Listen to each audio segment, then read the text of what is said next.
এই দুনিয়াটা হলো ক্ষণস্থায়ী জায়গা, চিরস্থায়ী জায়গা এই দুনিয়াটা না।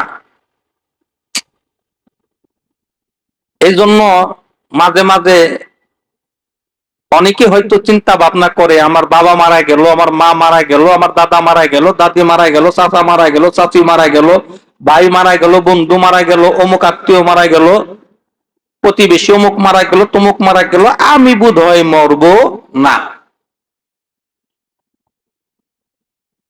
আসলে এই যে আশেপাশে যারা ইন্তেকাল করলো, আপনার আপনজন, আমার আপনজন, নিকটতম বন্ধু বান্ধব, আত্মীয় স্বজন, যারা ইন্তেকাল করলো, এই ইন্তেকালের খবরটা আমাকে আপনাকে দিল, শুনলাম অমুক ইন্তেকাল করেছেন, আমরা গেলাম, তার জানাজা পড়লাম, তাকে গোসল দিলাম, বা তাকে গোরস্থানে নিয়ে তাকে দাফন করলাম, এইগুলা কিন্তু করলাম ঠিকই, কিন্তু এটাও কিন্তু আমাদের জন্য একটা মেসেজ আল্লাহর পক্ষ থেকে, যে তুমি আজকে অন্যের জানাজা দিচ্ছ, তোমারও জানাজা কোনো না কোনো একদিন অন্য কেউ দিবে, তুমি প্রস্তুত হয়ে থাকো।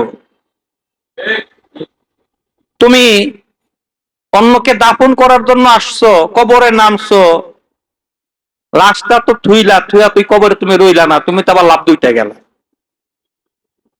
একটা সময় আসবে তোমাকে এরকম কেউ না কেউ ওই কবরে থুইয়া লাভ দেয়, তারাও উইটা যাইবে। এটা তোমার জন্য মেসেজ, তুমি মৃত্যুর জন্য প্রস্তুত হও।